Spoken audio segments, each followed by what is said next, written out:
है सबको?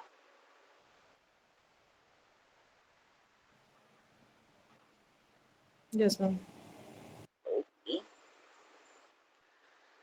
तो कल जो है हमने लास्ट में जाते-जाते जो है गेस्टॉल्ट साइकोलॉजी के बारे में, जो गेस्टॉल्टिज़्म है उसके बारे में हम थोड़ा-सा डिस्कस कर रहे थे और उसके जो है 4 बेसिक लॉज़ ऑफ ऑर्गेनाइज़ेशन जो है हमने लास्ट में डिस्कस किए थे, ठीक है?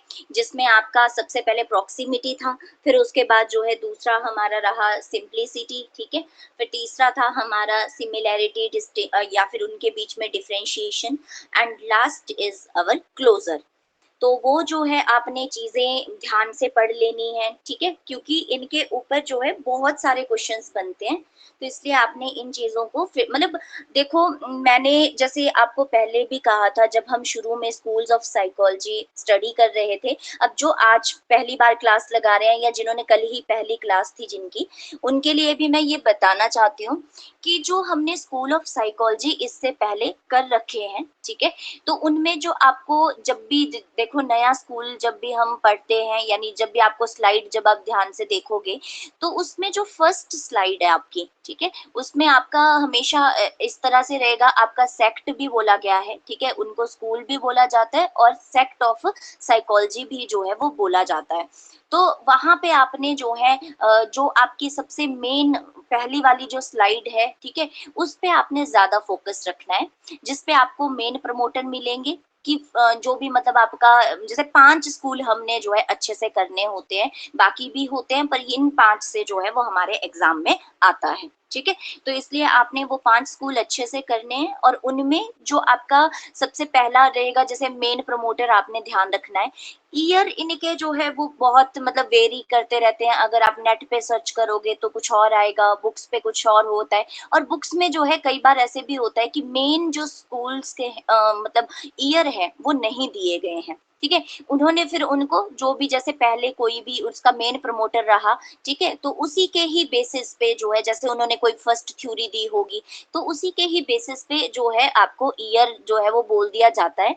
तो ईयर पे आपने उतना ज्यादा ध्यान नहीं देना है, आपने उस पे 4 चीजें जो नीचे लिखी गई हैं वो ज्यादा ध्यान रखनी है, जिसमें आपका सबसे पहले रहेगा मेन प्रमोटर, क्योंकि आप अगर मेन प्रमोटर आपको याद नहीं होंगे, ठीक है, तो आप जितनी मर्जी थ्योरी जितनी बार पढ़ लो आपको कभी भी लर्न नहीं होंगी।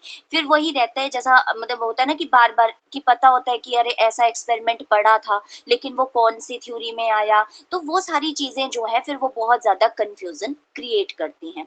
तो इसलिए जब भी आप पढ़ोगे, ठीक है, तो आपने देखना है कि वहां पे मेन प्रमोटर कौन है। फिर दूसरा आपने ऐसा देखना है कि उस पर्टिकुलर स्कूल में पढ़ा क्या जाता है, यानी उसका जो मेन टॉपिक वो क्या है। अब जैसे मैं इसको बार बार रिलेट करती हूँ बिहेवियरिज्म से, क्योंकि वो हम सब ने पढ़ा है, ठीक है, और जरूरी नहीं है कि आपने यहाँ क्लासेस लगाई है तभी पढ़ा, हम खुद भी पढ़ते हैं तब भी हम बिहेवियरिज्म की जो थ्योरीज हैं उनको सबसे ज्यादा पढ़ते हैं, ठीक है। तो जैसे आपको पता है कि उसमें स्टिमुलस रिस्पांस जो है वो बेसिक टॉपिक है हमारे बिहेवियरिज्म का। ओके, सो इस तरह से आपने हर एक स्कूल ऑफ साइकोलॉजी के जो बेसिक कॉन्सेप्ट या फिर जो आप बोलोगे कि बेसिक मेन टॉपिक हैं वो आपने अच्छे से देखने हैं, कि जैसे स्ट्रक्चरलिज्म है तो उसमें जो है आपका कॉन्शियसनेस मेन टॉपिक है ना। तो इस तरह से अपने अपने जो भी आपके देखो, आप जितने भी आप यहाँ पे स्कूल पढ़ोगे उन सब का अपना एक मेन टॉपिक जो है वो रहा है।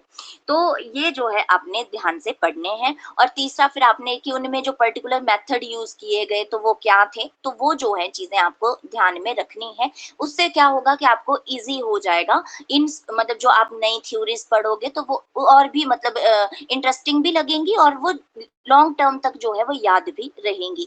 मतलब जैसे देखो अभी भी हमारे साथ जितने भी लोग हैं जो फर्स्ट क्लास से जुड़े हुए हैं तो उनको अब थोड़ी इजी लगती होंगी चीजें, कि क्यों, क्योंकि उन्होंने वो स्कूल ऑफ साइकोलॉजी अच्छे से पढ़े हैं। तो अब जैसे ही एकदम से बात आती है कि कॉन्शियसनेस, तो एकदम से स्ट्राइक होता है विलियम वुंट का नाम, है ना। ट्रायल एंड थ्योरी जब आती है, ट्रायल एंड एरर थ्योरी, तो एकदम से हमारे दिमाग में आ जाता है कि वो थॉर्नडाइक ने दी है। फिर उनके पीछे जैसे ही आप थॉर्नडाइक को अब याद करते हो, ठीक है, तो उसमें आपको उनके रिलेटेड जितनी भी चीजें हैं, चाहे वो अमेरिका से हैं, फिर उन्होंने कैट के ऊपर एक्सपेरिमेंट किया, तो देखो जैसे हम ना बात भी कर रहे हैं तो हमें ना वो सब कुछ रिकॉल हो जाता है, ठीक है।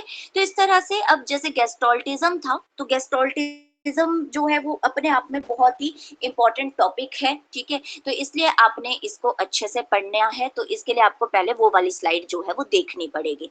क्योंकि अगर आप उस स्लाइड को अच्छे से पढ़ोगे, एक बार देखोगे कि कौन मेन प्रमोटर थे, फिर किसने जो है वो काम किया, तो आपको ना जब आप फिर बाद में आओगे इनसाइट थ्योरी देखने, तो आपको वो और भी ईज़ी लगेगी और आप ईज़िली उसको लर्न भी कर लोगे। ओके?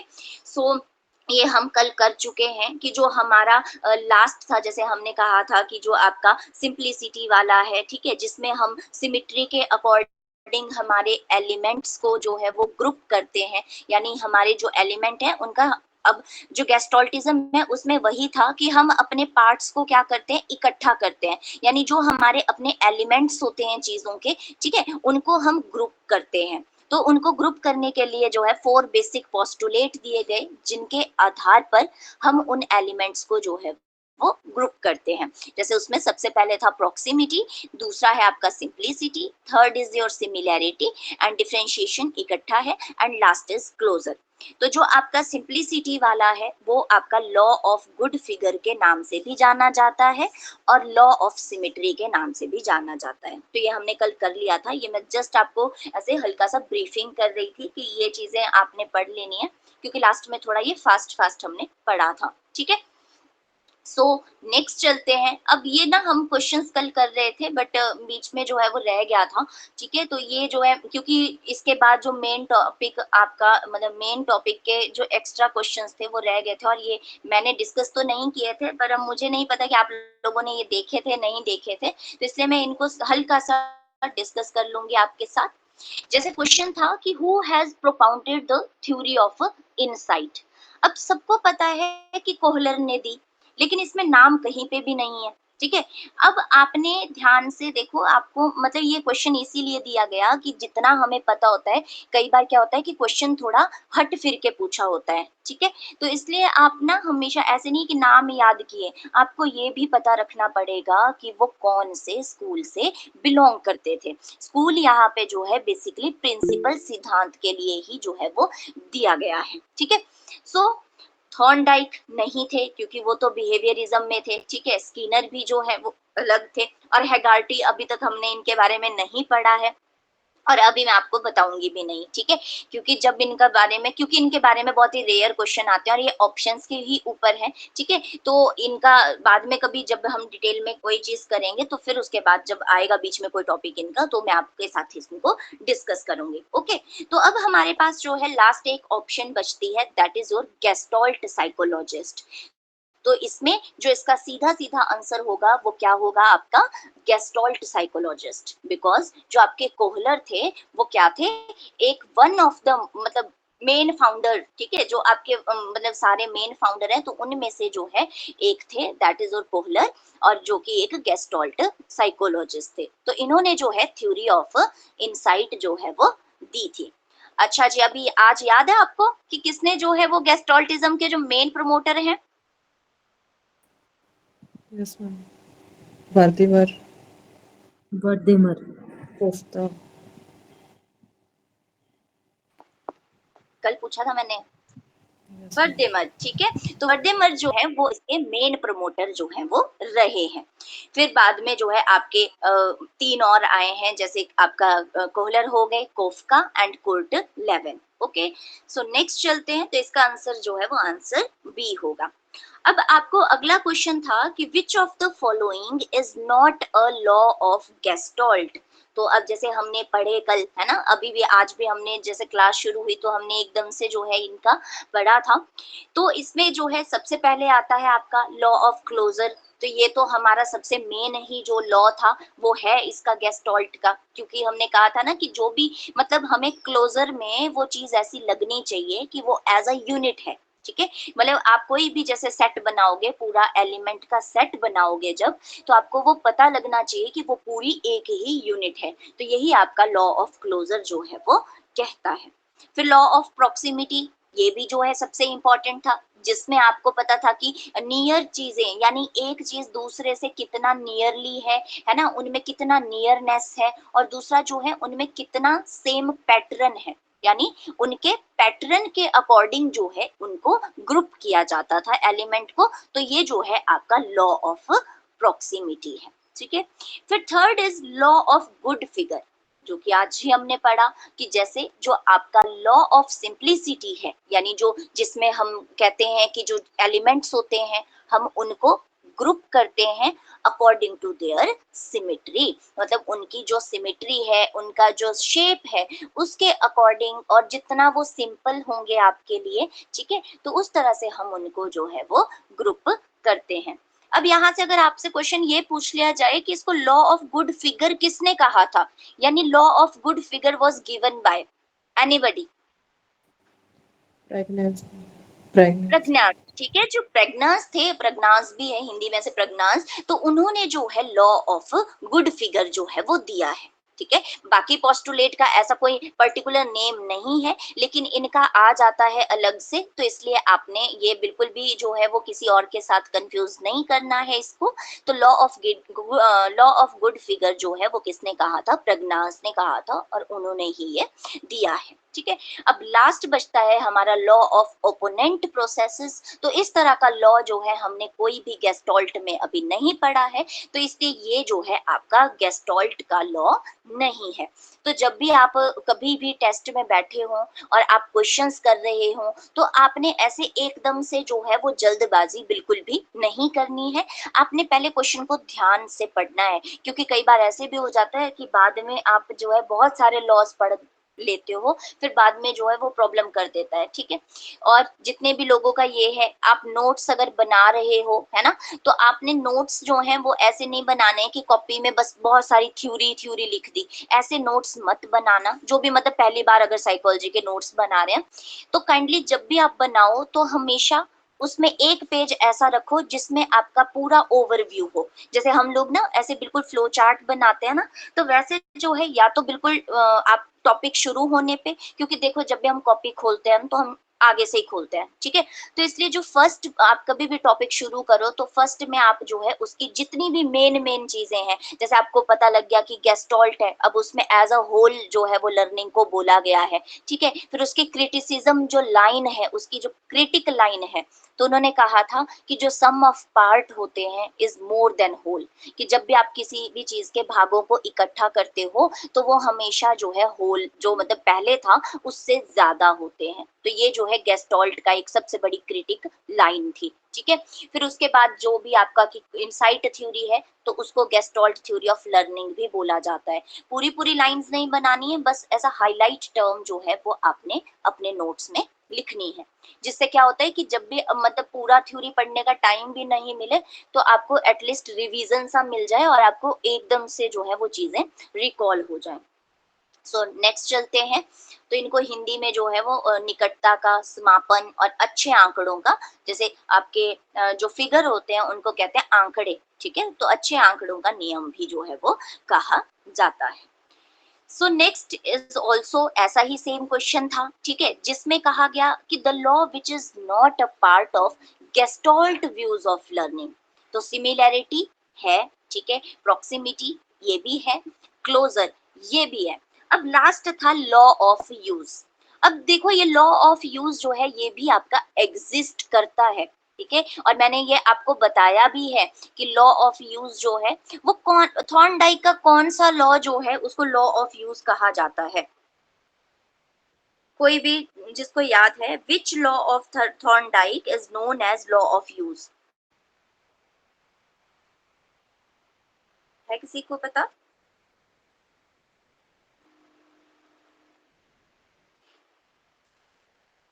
मैंने स्पेशली लिखा भी था वहां पे। अच्छा चलो ये नहीं, चलो मैं लॉ हिंट ऑफ देती हूँ। एक्सरसाइज लॉ को ऑफ बोला यूज। जाता है।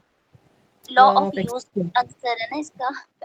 ये होता है पंगा, अब मेरे को ना स्क्रीन शो नहीं होती, तो मुझे पता है कि या तो किसी ने टाइप भी किया होगा। काइंडली कोई भी ना वैसे हाथ रेज करके खुद ही मतलब अपना जो है माइक ऑन करके बताएं। लॉ ऑफ एक्सरसाइज था मैम। हाँ जी। अब ना जो लॉ ऑफ यूज है, ठीक है, वो भी है, पर मेन थे इनके तीन लॉ, आपके law of readiness, law of exercise, ठीक है, और लॉ ऑफ इफेक्ट। ध्यान रखना, थॉर्नडाइक के 3 लॉ थे, law of readiness, law of exercise and law of effect. जो आज ही क्लास लगा रहे हैं उनको भी मैं ये चीज बता रही हूँ। अब इसमें क्या है कि जो मेन लॉ था उनका, मेन लॉ कौन सा था?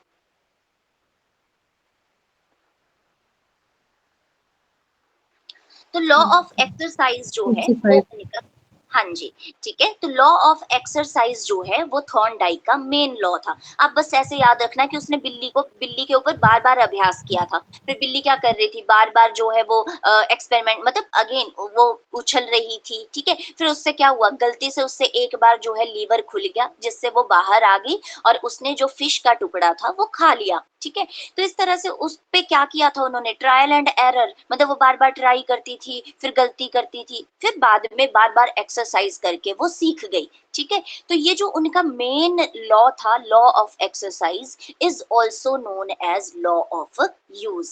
तो यही चीजें होती हैं आपकी, जो मतलब आपको पीपीटी में नहीं मिलेंगी, लेकिन जब आप ऑनलाइन क्लास, मतलब जैसे साथ में क्लास कर रहे हो, है ना, तो पिछला रिवीजन जो है वो हो जाता है। तो इसलिए काइंडली मतलब ऐसा करें कि आप जो है रोज ही क्लास लगाओ। अब एक कंटिन्यूटी रखेंगे तभी जो है हमारा साइकोलॉजी टॉपिक जल्दी जल्दी जो है वो कंप्लीट होंगे।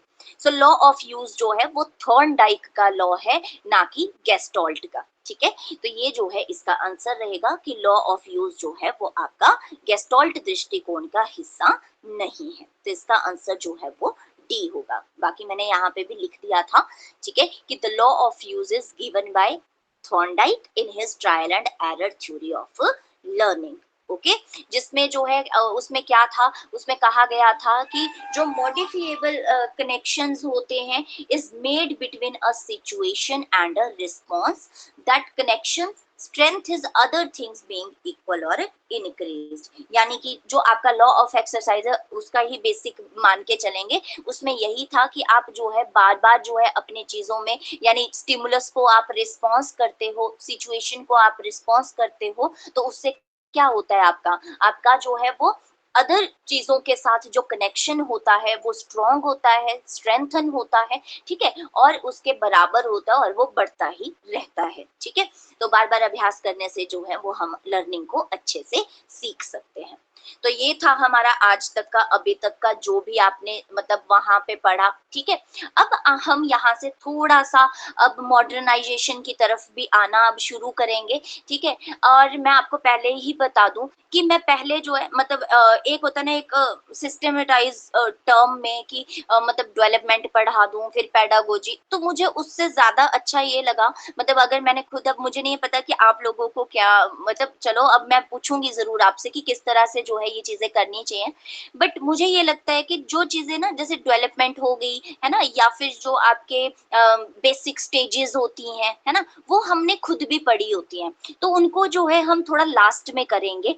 मतलब जो आपका basic topic that is child growth and development, वैसे तो वो सबसे पहले पढ़ाया जाता है, ठीक है, बट मैं जो है अभी फिलहाल इन जितनी भी हमारी थ्योरीज है मैं उन्हीं को ही जो है वो अभी इस तरह से कवर कर लूंगी, ताकि आप जो है थ्योरीज को अच्छे से समझ लो, ठीक है, क्योंकि वो सारे फिर वन लाइनर चीजें हैं और मतलब आपके थोड़े छोटे छोटे टॉपिक हैं और डायरेक्ट वन लाइनर टॉपिक्स हैं, जैसे डेवलपमेंट से रिलेटेड हो गया, फिर उसमें आपके, अब उनको भी मैं सोच रही हूँ, वैसे तो अभी देखेंगे कि किस तरह से क्लासेस होती हैं, ओके।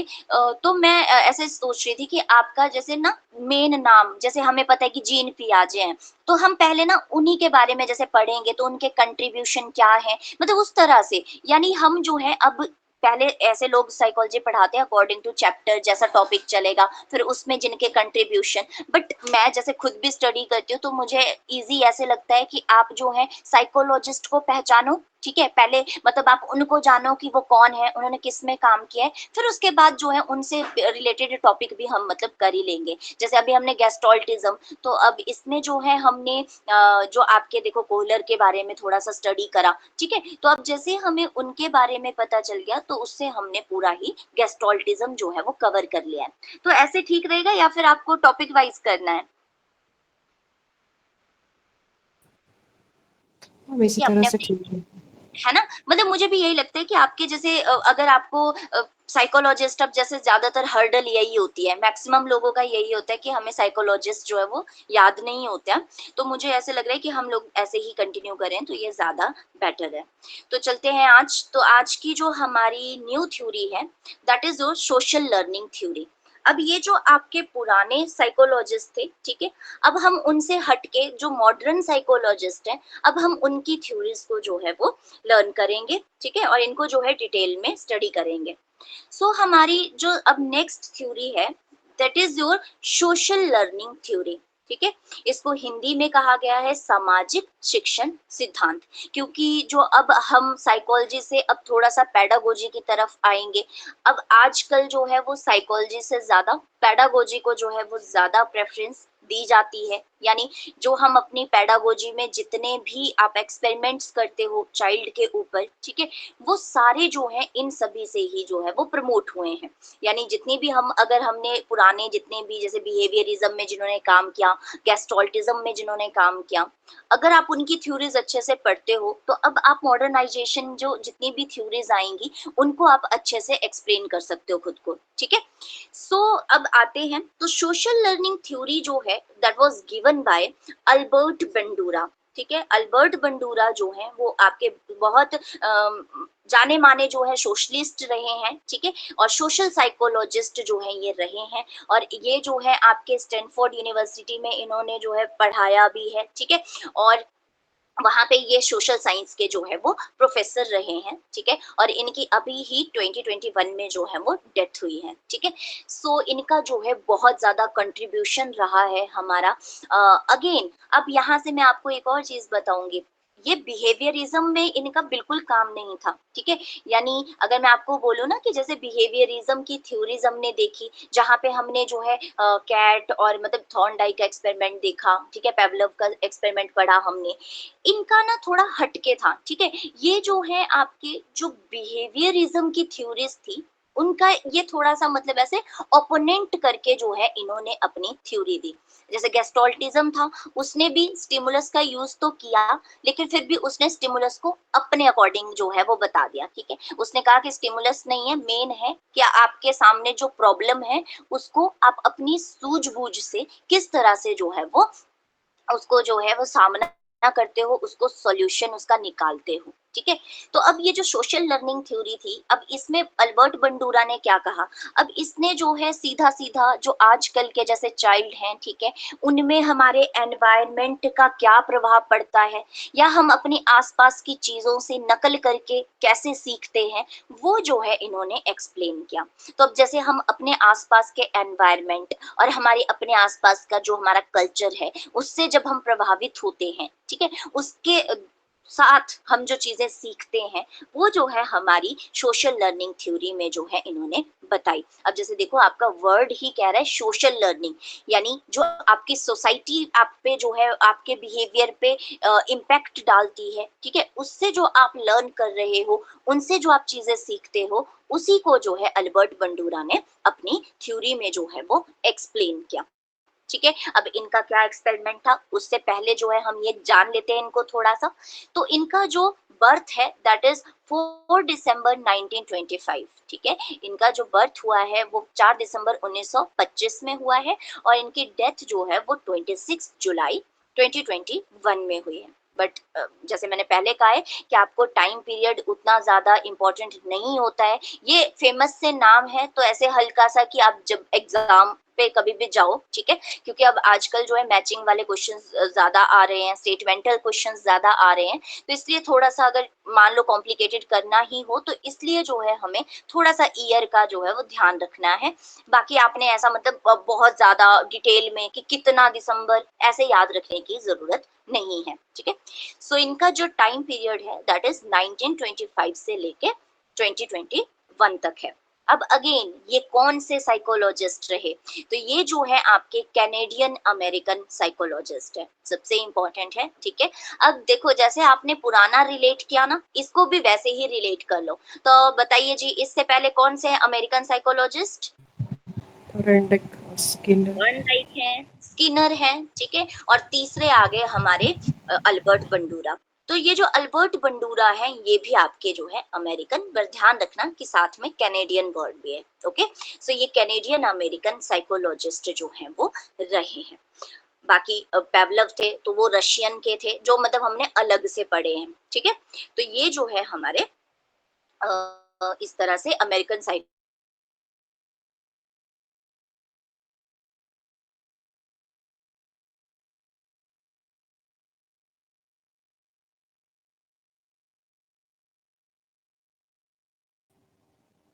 वॉइस नहीं आ रही है।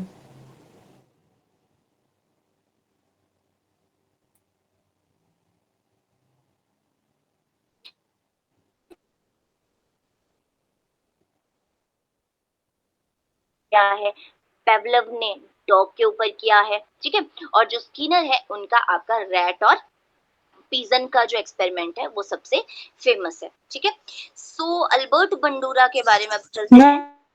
हाँ जी, मैम आपकी आवाज नहीं आ रही थी, बीच में कट हो गई थी। इससे पहले कहाँ पे, मतलब आपने लास्ट क्या सुना? जब आप इनकी थ्योरी बता रहे थे ना, आपने बोला कि एनवायरनमेंट से बच्चा क्या क्या सीखता है, फिर आपने इनका जन्म बताया, डेथ बताई, अमेरिकन कैनेडियंस है, उसके आगे नहीं लगा फिर पता।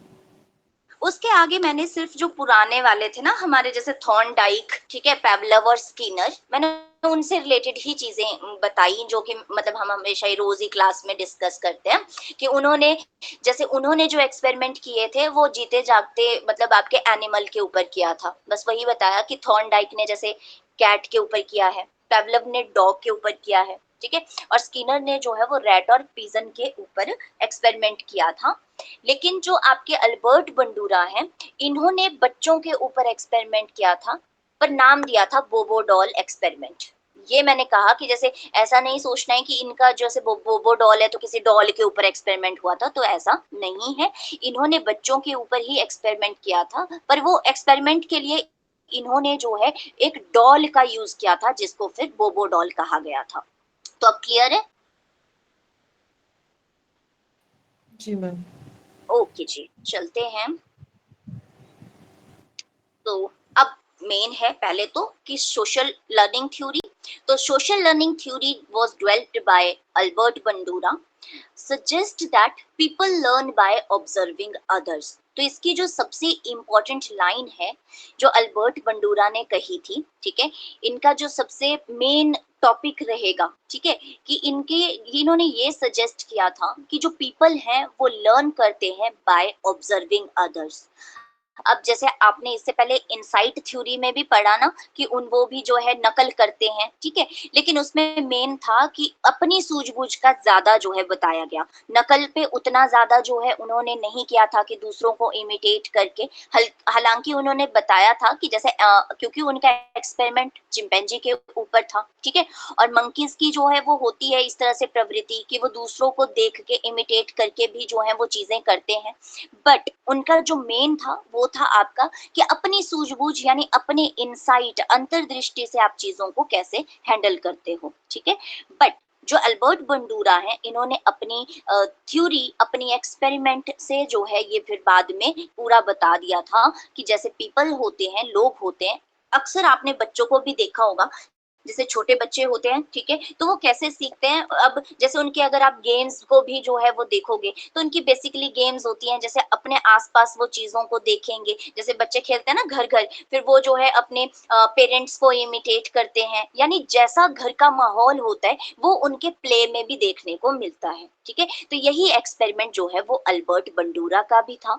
तो इन्होंने फिर बाद में सजेस्ट किया कि पीपल जो है वो दूसरों को ऑब्जर्व करके जो है वो सीखते हैं। Okay, now it emphasize the importance of, किस किस चीज की जो है इन्होंने इम्पोर्टेंस पे जो है वो जोर दिया, एम्फेसाइज करा, दैट इमिटेशन, मॉडलिंग और रेनफोर्समेंट, ठीक है, इनके जो इनकी प्रोसेस रही पूरी, ठीक है, तो इसमें इन्होंने कहा कि जो लर्निंग प्रोसेस होती है, ठीक है, जो भी हम सीखते हैं उसकी पूरी प्रोसेस में सबसे ज्यादा इंपॉर्टेंस जो है वो किसकी होती है, इनके अकॉर्डिंग, इमिटेशन, यानी नकल करना, दूसरों को देखना। अब नकल हम ऐसा भी बोल देते हैं कई बार कि नेगेटिव टर्म में ले जाते हैं, तो यहाँ पे जो इमिटेशन का मतलब है अनुकरण करना, ठीक है। यानी जैसे हम पॉजिटिव किसी के अनुयायी होते हैं, है ना, हम किसी को फॉलो करते हैं, तो यहाँ पे इमिटेशन का मतलब वो है। ओके, सो इमिटेशन हो गई। मॉडलिंग इन्होंने बहुत ज्यादा जो है वर्ड यूज किया है,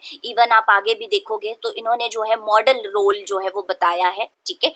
तो इस तरह से जैसे हम बोलते हैं कि हमारे रोल मॉडल, ठीक है, तो वो वाला मॉडल वर्ड जो है, तो इस तरह से इन्होंने मॉडलिंग के ऊपर जो है वो बहुत ज्यादा जो है वो अगेन जोर दिया, ठीक है। एंड रीइंफोर्समेंट तो बेसिकली पहले से ही चलता आ रहा है। जैसे स्किनर थे, तो स्किनर ने जो तो अपनी पूरी थ्योरी ही रीइंफोर्समेंट और पनिशमेंट के ऊपर जो है वो दी थी, ठीक है। तो इन्होंने जो है, जो आपके बंडूरा थे, तो इन्होंने भी जो है इमिटेशन, मॉडलिंग और रेनफोर्समेंट, इन तीनों पे जो है वो बहुत ज्यादा जो है वो एम्फेसाइज करा इनकी इंपॉर्टेंस पे, ठीक है, कि इनकी जो है कितनी मतलब बहुत ज्यादा इंपॉर्टेंस है हमारी लर्निंग प्रोसेस में। सो नेक्स्ट चलते हैं। अब आता है और क्या क्या था, ठीक है। So Albert Bandura of Stanford University, अगर आपसे ऐसा भी क्वेश्चन आ सकता है, ठीक है, कि वो कहाँ पे जो है, अगेन तो इन्होंने जो है देखो स्टैनफोर्ड यूनिवर्सिटी जो कि हमारी यूएसए में है, ठीक है, तो वहां पे ये प्रोफेसर भी रहे हैं और वहां पे भी इन्होंने रहते बहुत सारी जो है वो थ्योरीज एक्सपेरिमेंट्स किए हैं, ठीक है। जैसे फिर अलग अलग बुक्स में इनका बहुत ज्यादा डिटेलिंग भी दी है, पर हमें जो ज्यादा आता है वो यही एक एक्सपेरिमेंट है, तो हम इसी पे जो है वो डिस्कशन करेंगे। सो इन्होंने क्या किया, Albert Bandura of Stanford University first suggested the social learning theory as a reaction against the passive conception of human in behaviourism. तो इनका जो सबसे पहले जब इन्होंने सोशल लर्निंग थ्योरी जब दी थी, ठीक है, जब इन्होंने पूरा मतलब एक कॉन्सेप्ट दिया था, तो इन्होंने सबसे पहले क्या किया था कि इसका यूज क्यों किया था, इन्होंने किया था कि जो आपके मतलब जैसे बिहेवियरिज्म है, मैंने कहा ना कि ये थे बिहेवियरिज्म के बिल्कुल अपोजिशन में, ठीक है। तो इन्होंने क्या किया कि सबसे पहले जो व्यवहारवाद में मनुष्यों की एक बोलते हैं ना कि पैसिव कंसेप्शन है, जो एक निष्क्रिय अवधारणा हम बोलते हैं, ठीक है, कि जैसे ट्रायल एंड एरर से सीखेगा, या आपका मतलब जैसे स्किनर ने भी कहा कि रिइंफोर्समेंट भी होती है, पनिशमेंट भी होती है, तो उससे उनके बिहेवियर में मॉडिफिकेशन करी जा सकती है, ठीक है। तो उससे क्या हो गया था कि एक ना सबकी एक पैसिव सी जो है वो कंसेप्शन बन गई थी रिलेटेड टू लर्निंग, कि अच्छा सीखा ऐसे ही जाता है, ठीक है। लेकिन अल्बर्ट बंडूरा ने क्या कर दिया, सोशल लर्निंग थ्योरी जब वो लेके आए, तो उन्होंने कहा कि उन्होंने इसका सबसे पहला जो यूज है, हम ऐसा बोल सकते हैं कि इन्होंने इसका यूज जो है वो एकदम से बिहेवियरिज्म के बिल्कुल अगेंस्ट ही कर दिया, ठीक है। जो मतलब लोगों के मन में जो बिहेवियरिज्म के बाद जो एक कंसेप्शन बन गई थी, पैसिव कंसेप्शन, ठीक है, उसके अगेंस्ट जो है रिएक्शंस को देने के लिए, मतलब इनकी जो थ्योरी थी वो उनका रिएक्शन था अगेंस्ट बिहेवियरिज्म थ्योरी के। तो ये जो है आपको पता होना चाहिए। अब अगर आपको ऐसे पता लग गया कि ये डिफरेंशिएट करते हैं, ठीक है, तो आप कभी भी इस तरह के क्वेश्चंस को मतलब इस तरह से कंफ्यूज नहीं होंगे कि अगर आपको बाय चांस इनके क्वेश्चन में आपको कहीं पे भी मतलब व्यवहार ऐसा दिख रहा होगा कि क्वेश्चन जो है वो बिहेवियरिज्म को प्रमोट कर रहा है, तो आपको एकदम से पता लग जाएगा कि ये जो है अल्बर्ट बंडूरा से रिलेटेड स्टेटमेंट नहीं है, ठीक है। क्योंकि ये इन्होंने जो सोशल लर्निंग थ्योरी थी वो इन्होंने अलग ही मतलब इन्होंने सीधा कहा कि जो भी आपके मतलब इनका जो मेन बोलते हैं ना कि रिजल्ट था, तो इन्होंने यही कहा था कि हम दूसरों को देख के ही सीखते हैं, ठीक है, यानी हमारी सोसाइटी जो हमें सिखाती है हम वैसे ही जो है वो सीखते हैं, ठीक है। So he believed that reducing behavior as a stimulus response was much too simplistic. अब देखो उनके एंटी थे, तो क्या कह दिया कि जो स्टिमुलस रिस्पॉन्स के आधार पर जो हम बिहेवियर को रिड्यूस करते हैं, मतलब किसी का जैसे बिहेवियर मॉडिफिकेशन करते हैं उनके स्टिमुलस और रिस्पॉन्स के आधार पर, कहते हैं कि वो बहुत ही कम और बहुत ही सिंपल और बहुत ही साधारण है, ठीक है। And he refers to himself as an adherent of social cognitivism, ठीक है। ये सबसे इंपॉर्टेंट लाइन है आपसे डायरेक्ट क्वेश्चन आ जा सकता है कि अगर अल्बर्ट बंडूरा जो है वो बिहेवियरिज्म के अगेंस्ट थे तो फिर वो प्रमोटर किसके थे, ठीक है। तो ये जो है आपके सोशल कॉग्निटिविज्म के जो है वो ये अपने आप को उनके अडहेरेंट मानते थे। अडहेरेंट होता है अनुयायी, ठीक है, यानी उनके जो है मतलब जो भी आपके जैसे कॉग्निटिविज्म में जिन्होंने भी जैसे अब आपकी इनसाइट थ्योरी है, ठीक है, तो वो जो है पूरी कॉग्निटिविज्म को प्रमोट करती है, तो इन्होंने उसको मतलब एज बेटर माना एज कंपेयर टू आपका behaviourism.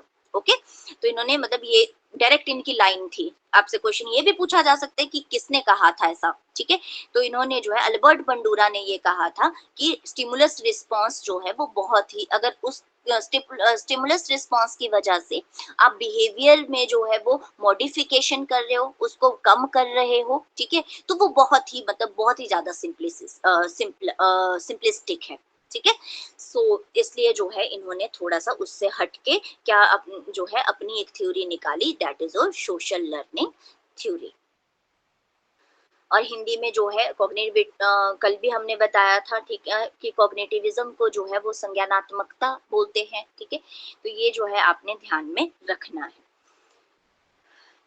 So next is social learning theory refers to the paradigm that suggests that society और कल्चर। अब देखो जब हमारा सोशल वर्ड आ गया तो ऑब्वियसली अब हमारे सोशल में जो इन्वॉल्वमेंट होगी वो हमारे कल्चर की भी होगी, हमारी सोसाइटी की भी होगी। एक और सुने होंगे आपने वाइगोस्की, ठीक है, तो वो भी जो है इसी के ही प्रमोटर थे, तो इसके बाद हम उन्हीं के बारे में भी पढ़ेंगे, ठीक है। तो वाइगोस्की भी यही कहते थे कि पर देखो यहाँ पे ना मैं ये चीज बताने, मैं कल भी आपको बता रही थी कि ये जो है आपकी लर्निंग थ्योरीज चल रही हैं, ठीक है, ये जो आपका यहाँ पे आप पढ़ रहे हैं ये आप लर्निंग थ्योरीज पढ़ रहे हो, ओके। और जैसे वाइगोस्की हो गए, जीन पियाजे हो गए, उन सब ने डेवलपमेंट में स्टेजेस दी हैं, यानी उन्होंने कहा था कि बच्चों का विकास इस तरह से होता है, और इन्होंने तो स्पेशली एक्सपेरिमेंट करके थ्योरीज दी थी। फिर इन्हीं के ही आगे वो भी अनुयायी हैं, तो उन्होंने भी मतलब इन्हीं के आधार पर, अब वो तो हम बाद में देखेंगे कि किस तरह से रिलेट हो रही है, ठीक है, पर ये आपने ध्यान में रखना है, ठीक है, कि अगर वाइगोस्की और पियाजे वगैरह का आएगा तो उनका ध्यान रखना है कि वो डेवलपमेंट से रिलेटेड है, और थ्योरीज जो हैं ये लर्निंग थ्योरीज हैं जो कि हम आज मतलब ये जो हम अब कर रहे हैं, ठीक है।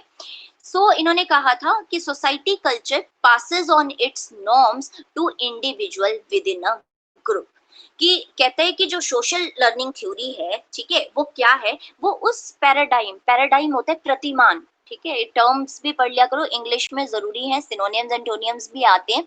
तो जो हमारे पैराडाइम है दैट इज अ प्रतिमान, कहते हैं कि जो हमारा सोशल लर्निंग थ्योरी है, सामाजिक अधिगम सिद्धांत जो है वो रेफर करता है उस पैराडाइम को जिसमें आपका जो समाज यानी सोसाइटी, कल्चर अपने जितने भी उनके नॉर्म्स होते हैं, नॉर्म्स यानी मानदंड, ठीक है, कहते हैं कि जो आपके समाज या फिर आपकी संस्कृति अपने मानदंडों को एक समूह के भीतर यानी एक ग्रुप के साथ जो है इंडिविजुअल इंसान तक पहुंचाती है, यानी व्यक्तियों तक पहुंचाती है, उसको जो है सोशल लर्निंग थ्योरी बोला गया। जैसे अब हमें पता है कि कोई भी जो है हमारी सोसाइटी में कोई भी नॉर्म है, ठीक है, तो ऐसे नहीं होता कि एक मान रहा है, ठीक है, वैसे सोसाइटी में नहीं चलता है। सोसाइटी में क्या होता है आपका कि कोई भी नया टॉपिक आएगा, कोई भी नई मतलब आपने कोई मतलब नॉर्म पास करना है, ठीक है, तो उसको कैसे एज अ ग्रुप जो है वो मतलब इंडिविजुअल के पास जो है वो पास किया जाता है, ठीक है।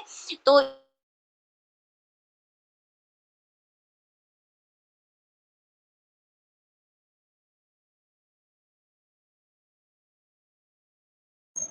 मैम आपकी आवाज नहीं आ रही।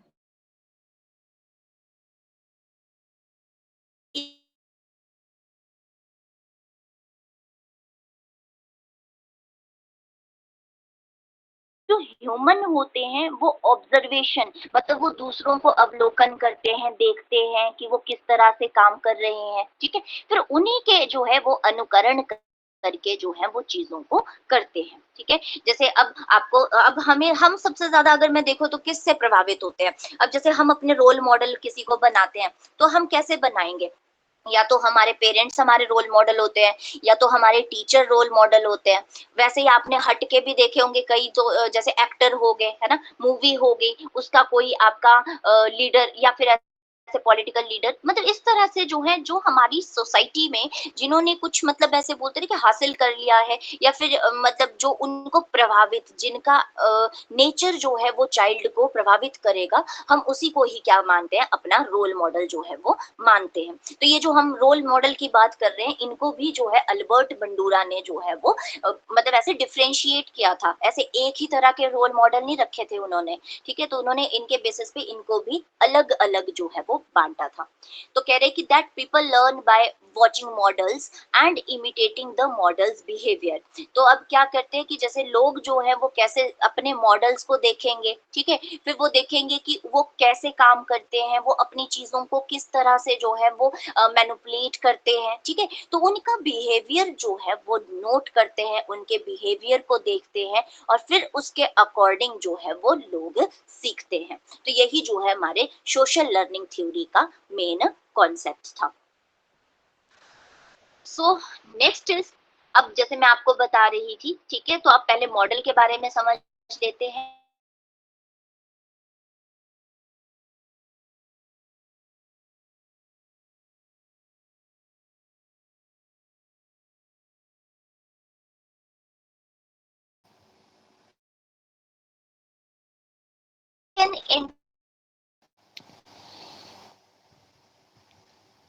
वो जो है, अब देखो ऐसा तो नहीं है कि किसी का रोल मॉडल है वो गलतियां नहीं करता, ठीक है, पर मेन चीज होती है कि आप जो है, आप अपना रोल मॉडल जो है वो आप अपने बिहेवियर के अकॉर्डिंग, यानी कोई आपको ऐसा सूट करता है जो आपको लगता है, ऐसा नहीं होता कि कोई भी प्रभावित कर जाए, ठीक है। अब जैसे आप होते हो, आपको उस तरह की संगति में रहने वाला, ठीक है, या फिर जैसे आप सोचते हो, अगर आप वैसे कोई आपको ऐसा मिल रहा है कि ठीक है, इसकी सोच जो है मेरे से थोड़ा सा मिलती है, ठीक है, और फिर उस तरह के आधार पे आप क्या करते हो, मतलब थोड़ा थोड़ा रिलेट करने लगते हो खुद को उनसे, और फिर उन बेसिस पे जो है आप उनको रोल मॉडल जो है वो मानते हैं, ठीक है। या फिर जो है, अगर कोई अपने लाइफ में बहुत सक्सेसफुल हो गया है, ठीक है, तो आप उनका सक्सेसफुल जैसे हो गए हैं, तो वो चीज देख के जो है वो उनको एज अ रोल मॉडल जो है वो देखते हैं। अब कह रहे हैं कि कोई जैसे मॉडल कैसे होते हैं, ठीक है, the model can intentionally try to teach an agent how to behave, कि मॉडल जो है वो क्या करते, जानबूझकर एजेंट को व्यवहार करना सिखाने की कोशिश कर सकता है। अब हमारे आसपास कुछ ऐसे रोल मॉडल, अब बात आ गई ना कि दो तरह से होते हैं, है ना। अब जैसे पेरेंट्स होते हैं, टीचर्स होते हैं, या प्रिस्ट हो गए, जैसे पुजारी हो गए, ठीक है। ये जो हमारे आसपास के लोग होते हैं, ये हमें इंटेंशनली जो है वो सिखाने की कोशिश करते हैं। यानी जो हमारे पेरेंट्स होते हैं, अगर उनका हमारा मतलब उन्होंने हमें सिखाना है, तो वो अनइंटेंशनली थोड़ी सिखाएंगे, ठीक है। तो मतलब जैसे पेरेंट्स, अब कहते हैं ना कि जो बच्चा होता है उसके पहले गुरु उसके पेरेंट्स होते हैं, ठीक है, फिर उसके बाद वो टीचर के पास जाएगा, फिर उसके बाद उसकी सोसाइटी उसे सिखाती है, ठीक है। तो इसमें जो है मॉडल है उनको भी बांटा गया, कि कुछ मॉडल ऐसे होते हैं जो intentionally try to teach an agent, ठीक है, कि कैसे बिहेव करना है। उसमें कौन से आ जाएंगे आपके, जैसे टीचर हो गए, पेरेंट्स हो गए, प्रिस्ट हो गए, एटसेट्रा, ठीक है। और कुछ मॉडल ऐसे होते हैं that not try to directly affect the agent. अब जैसे मूवीज देखते हैं हम लोग, ठीक है, तो उनको थोड़ी, अब वो इंटेंशनली थोड़ी आपको सिखा रहे हैं, ठीक है। तो इस तरह से जो है वो इंटेंशनली का मतलब ऐसा नहीं है, अगेन वो भी कुछ ना कुछ हमें सिखाने के लिए ही मूवीज बनी होती हैं, ठीक है। बट अब देखो, जब एक मूवी बनती है तो उसमें हर तरह का मॉडल जो है वो यूज किया जाता है, ठीक है। उसमें नेगेटिव रोल्स भी होते हैं, उसमें पॉजिटिव रोल्स भी होते हैं। अब बच्चे जो हैं वो सीधा मूवी देखेंगे, लेकिन जैसे अगर मैं बड़ों की बात करूं, तो अब हम कई बार हम उसमें भी पॉजिटिव सीखते मतलब देखते हैं कि अच्छा देखो, इन्होंने अपना नेगेटिव रोल कितने अच्छे से किया। तो ये सूझबूझ जो है बच्चों में नहीं होती है, तो वो सिर्फ ऐसा देखते हैं मतलब जैसे से उनको प्लेजर मिलेगा, वो वैसे जो है अपना रोल मॉडल जो है वो सुनिश्चित करते हैं, ठीक है। सो इस तरह से जो हमारा मीडिया है, टेलीविजन है, एक्टर है, या फिर कोई हमारे पासर बाय होते हैं, जैसे राहगीर कोई चलते हुए, ठीक है, तो वो जो है आपको डायरेक्टली जो है वो प्रभावित करने की कोशिश नहीं करते हैं, ठीक है। अब वही है कि वो खुद से नहीं करते हैं, लेकिन अगर कोई उनसे हो जाता है तो वो उस तरह से लर्न करता है। तो ये क्लियर है आपको यहां तक जो हमने पढ़ा, कि मॉडल वाला अच्छे से करते हैं ना। हाँ जी, यस मैम, आवाज आ रही क्लियर। है ना, ओके ओके, ठीक है, आवाज आनी चाहिए, क्योंकि फिर बीच में बड़ा वो हो जाता है, 5 मिनट बाद फिर पता लगे कि फिर से कुछ बीच बीच में छूट गया। ठीक है, चलते हैं आगे। आपके बीच में है ना। अब बताइए। हाँ जी। सो अब सबसे इम्पोर्टेंट जो अभी तक आपने देखो सोशल लर्निंग थ्योरी का, अब तो आपने सब कुछ पढ़ लिया, ठीक है। अब इनके जो मेन फैक्टर हैं, अब जब भी मैं आपको ऐसे कहती हूँ ना, अभी तक देखो हाईलाइट टर्म पहले थी जो शिक्षक माता वगैरह ये वाली थी हाईलाइटेड टर्म, ठीक है। अब जो सबसे हाईलाइटेड टर्म है that is your this one. तो ये जो है, अगर आपने कुछ भी नहीं पढ़ा ना सोशल लर्निंग का, अगर आप सिर्फ ये वाला चार्ट भी पढ़ते हो, ठीक है, तो आपकी सोशल लर्निंग थ्योरी जो है वो कंप्लीट हो जाएगी। ठीक है, बस ध्यान रखना कि अल्बर्ट बंडूरा ने दी है, उनको मत भूलना, बाकी यहाँ से जो है वो इम्पोर्टेंट है। तो social learning theory involves the following factor for an agent to be successful in imitating a model। अब आपने ये तो मान लिया कि आप मॉडल को देख के, ठीक है, जिनको आप अपना रोल मॉडल मानते हो, आप उनको देख के अपने बिहेवियर में चेंज लाते हो, उनके द्वारा जैसा वो मतलब कर रहे हैं, ठीक है, उसको देख के आप सीखते हो, ये तो कह दिया। लेकिन उनको जो मतलब उसमें जो मेन 4 फैक्टर हैं, देखना ध्यान से, ठीक है, कि जो आपके मेन है 4 जो है ये फैक्टर हैं जो कि इम्पोर्टेंट है आपका इमिटेटिंग अ मॉडल में। कैसे जो है आपको पता लगता है कि जो आपके यानी कि जैसे कोई भी इंडिविजुअल है, ठीक है, वो कैसे जो है वो एक सक्सेसफुल होता है किसी भी मॉडल को इमिटेट करने में। तो जिसमें सबसे पहला आता है आपका अटेंशन, फिर अटेंशन के बाद आती है रिटेंशन, ठीक है, फिर उसके बाद आती है मोटर प्रोडक्शन। यहाँ पे ये टर्म थोड़ा सा है, रिप्रोडक्शन नहीं है, ये प्रोडक्शन है, इसको प्रोडक्शन करना, ठीक है, motor production, and last is motivation. ये 4 जो है वो आपके मेन फैक्टर हैं, ठीक है। अब इनका क्या क्या काम होता है, इनको पहले देखो, यहाँ पे टर्म पढ़ के जाना। अटेंशन का मतलब है स्टिमुलाई पे फोकस करना, ठीक है, जो भी स्टिमुलस है उस पे फोकस करना। रिटेंशन का मतलब है रिहर्स करना, ठीक है, और एनकोड करना। फिर मोटर प्रोडक्शन का मतलब है कि आपने कितना उसको प्रैक्टिस, देखो motor, motor is related to your skills, ठीक है, मतलब जो आपकी मूवमेंट होती है उसको हम मोटर कहते हैं। सो मोटर प्रोडक्शन में आपकी आएगी प्रैक्टिस और फीडबैक। एंड लास्ट में आपका मोटिवेशन, मोटिवेशन में है आपका कि जो रिवॉर्ड रहेगा एज अ रेनफोर्समेंट, तो उससे रहेगा आपका मोटिवेशन का। अब इनको अच्छे से एक एक करके समझते हैं। थोड़ा सा क्लास लंबी चल सकती है क्योंकि हम थोड़ा मतलब 6 बजे के अराउंड क्लास होती है ना, तो ऐसे मत समझना कि 1 घंटा मतलब वैसे 45 मिनट की होती है, बट इंपॉर्टेंट है कि टॉपिक चला है तो वो खत्म ही कर दो, ठीक है। तो सबसे पहले आता है हमारा अटेंशन। अब देखो अटेंशन का अपना ही मतलब होता है, जैसे हम बोलते हैं ना अटेंशन एकदम से, यानी एक्टिव। ओके, सो अटेंशन में क्या रहता है आपका, जैसे आपने पढ़ा स्टिमुलाई फोकस, है ना, तो इसका मतलब है कि जो आपका एक मेंटल फोकस और कंसंट्रेशन, यानी आप अपने मॉडल को देख रहे हो, ठीक है, तो आपका उस पे कितना मेंटल फोकस है, ठीक है, आप उसको कितने अच्छे से जो है वो ऑब्जर्व कर रहे हो, और उसका जो बिहेवियर है उसको मिमिक कैसे कर रहे हो, ठीक है। सो इसमें क्या क्या रहेगा, मानसिक ध्यान, या फिर हम बोलते हैं एकाग्रता, कंसंट्रेशन, ठीक है। एंड दूसरा willingness of the child to observe and mimic the behaviour of a model, कि बच्चे की मॉडल के बिहेवियर को देखना और उसकी नकल करने की जो इच्छा है, और वो कितने ध्यान से उसको देख रहा है और नकल कर रहा है, उसका मिमिक कर रहा है, ठीक है। तो ये जो है हमारा सबसे पहला फैक्टर होता है जब हम देखते हैं कि कैसे जो है वो किसी के बिहेवियर को इमिटेट करके सीखता है। तो ये हो गया हमारा पहला अटेंशन, बिल्कुल अटेंटिव होके, ठीक है, सुन रहे हैं जैसे हम। दूसरा होता है रिटेंशन। अब रिटेंशन का मतलब होता है अवधारण, और अपने आप के लिए आप याद रख सकते हो कि रिटेंशन का मतलब होता है याद रखना, ठीक है। रिटेंशन जो है रिटेलिएट जैसे हम बोलते हैं ना, तो इस तरह से रिटेंशन, रिटेंशन होती है आप कितना याद रखते हो चीजों को, ठीक है। तो इसमें क्या आएगा, अब देखो हाईलाइट टर्म आपको पहले ही मिल गई है। जैसे पहले में आपने जब मतलब जो इमेज आपने देखी, तो उसमें आपको नीचे जो मेन 4 कंपोनेंट, अगर मैंने कहा है पहले भी कि अगर आप ना सिर्फ फ्लो चार्ट भी देखते हो ना, आप ध्यान से उस इमेज को भी देखोगे, तो भी जो है आप एकदम से क्वेश्चन का आंसर पता कर सकते हो।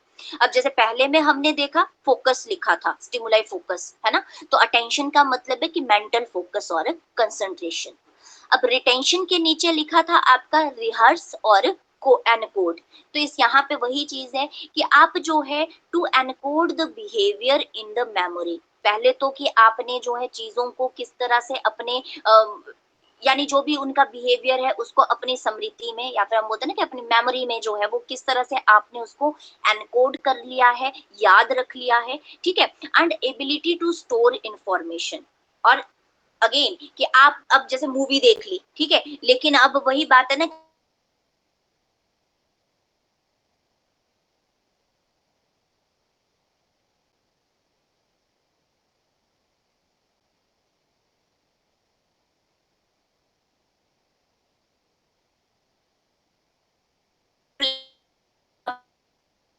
मैम आपकी आवाज नहीं आ रही है।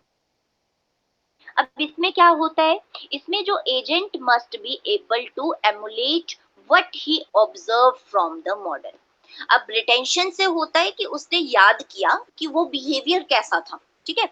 बट प्रोडक्शन में क्या होता है, इसमें होता है कि जो एजेंट होता है वो एबल हो जाता है आपका एमुलेट, एमुलेट होता है फिर से अनुकरण करना, कि वो जो भी उसने कुछ देखा अपने मॉडल को करते हुए उसने कुछ देखा, ठीक है, अब वो उसको कैसे जो है वो उसका अनुकरण करेगा, यानी उसके अपने बिहेवियर में वो कैसे उसको लाएगा, वो जो है वो आपका प्रोडक्शन में आता है। दैट इज, और मोटर प्रोडक्शन भी इसको बोला जाता है, ठीक है। तो इस तरह से जो है वो आपका ये थर्ड फैक्टर है which is related to imitate model, कि आप कैसे पता लगेगा कि कैसे सक्सेस हो गए हैं आप एक मॉडल को इमिटेट करने में। तो उसके लिए कौन से 4 फैक्टर आपको पता होने चाहिए। तो फर्स्ट इज योर अटेंशन, दूसरा है रिटेंशन, तीसरा है production, and last is your motivation as a reward.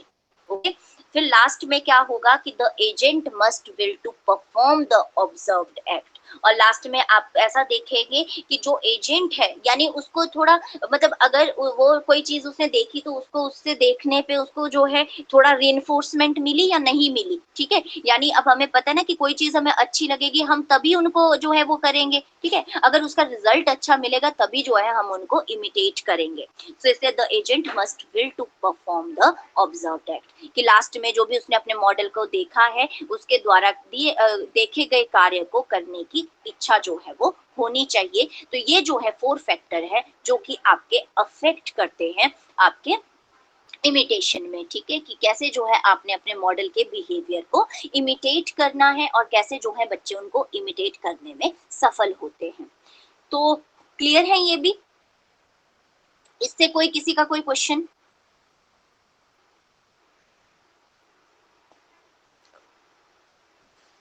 Okay जी, तो अब चलते हैं आगे, थोड़ा सा लास्ट है ये, ठीक है। अब यहाँ पे there are also factors that influence the agent's motivation to emulate the observed model.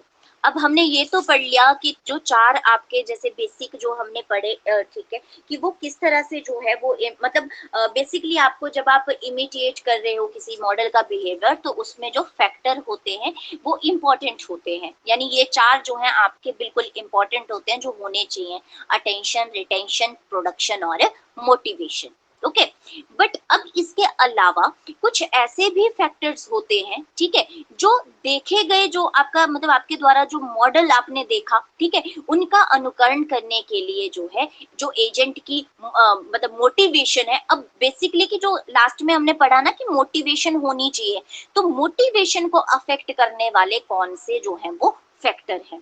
तो सबसे पहले अब इसके अलावा देखो ना, अब कि आपको अपने जो भी आपने किसी कोई मॉडल है, ठीक है, आपने उनका अनुकरण करना है, तो उसको मतलब उससे किस तरह की मोटिवेशन आप कैसे जो है उनको अपना मोटिवेटर मानोगे। तो पहला मतलब अगर मैं आपको स्लाइड भी ना दिखाऊं तो ऐसे भी हमें पता है ना कि पहली चीज तो हमें मॉडल पसंद आना चाहिए, ठीक है, जिसको हम अपना रोल मॉडल मान रहे हैं, है ना, हमें उनकी चीजें पसंद आनी चाहिए तभी तो हम मोटिवेट होंगे उनसे, ठीक है। तो इसी तरह से चलते हैं। तो सबसे पहले जो है अब पर यहाँ पे लाइकलीनेस है, लाइकलीनेस इज नॉट अबाउट पसंद, लाइकलीनेस मतलब समानता, जो मैंने आपको देखो शुरू में ही बताई कि आप किसी को भी रोल मॉडल तब मानते हो जब आपकी और उनकी कुछ सिमिलैरिटी होती है, ठीक है। सो क्या कहते हैं कि लाइकलीनेस में क्या होता है, agents will feel more motivation to emulate a model if they feel alike it, कि अगर उनको जो है वो उनके सेम जैसे लगेंगे, उनको लगेगा कि ये हमारी तरह ही सोचते हैं, ठीक है? तो इस तरह से ये जो है फिर इसकी वजह से जो है, जो भी आपका एजेंट है,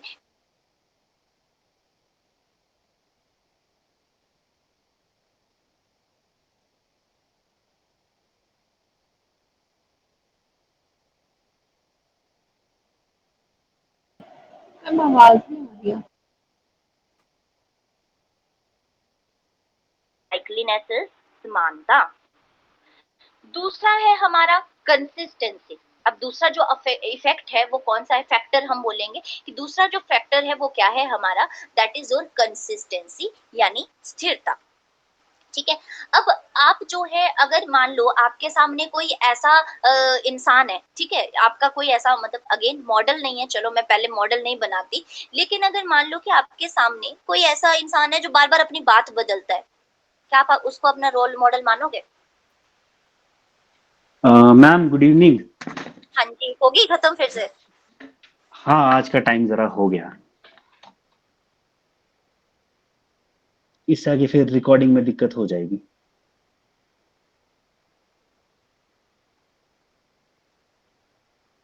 आवाज आ रही मेरी? हेलो हेलो, बाकी सो जनता मैम आवाज आ रही मेरी? फ्लक्चुएट हो रही है उनकी आवाज पूरे लेक्चर में होती रहेगी। पूरे लेक्चर में से ही होता रहा? हाँ, बीच बीच में होता रहा। कोई दिक्कत नहीं, रिकॉर्डिंग मिल जाएगी आपको भी, मैं थोड़ी देर में शेयर कर दूंगा। मैं बस उसी लिए कर रहा था, मैं भी आज थोड़ा इंस्टीट्यूट में ही रह गया, लेट हो गया, फिर अब इससे ज्यादा कंटिन्यू करेंगे तो फिर घर नहीं पहुंच पाऊंगा टाइम से। ओके, कोई नहीं, तो अभी भेज दूंगी मैं ये पीडीएफ। हाँ जी। सर पॉलिटी की और एथिक्स की भी भेज दोगे आप रिकॉर्डिंग? सब भेज दूंगा मैम, मैं सब इकट्ठे आ जाएंगे भी सारे के सारे। मैं बस वही वेट कर रहा हूँ, मैंने दोनों को रिकॉर्ड हो चुके हैं, वो कॉपी है लिंक उनके, बस इसको अपलोड करके मैं लिंक शेयर कर दूंगा। ये वाला खुलेगा आधे कर घंटे में, आधे घंटे बाद खोलना है इस वाले को, बाकी तो चल पड़ेंगे। ठीक है, थैंक यू सर। ओके जी, ओके ठीक है फिर। ओके। Thank you.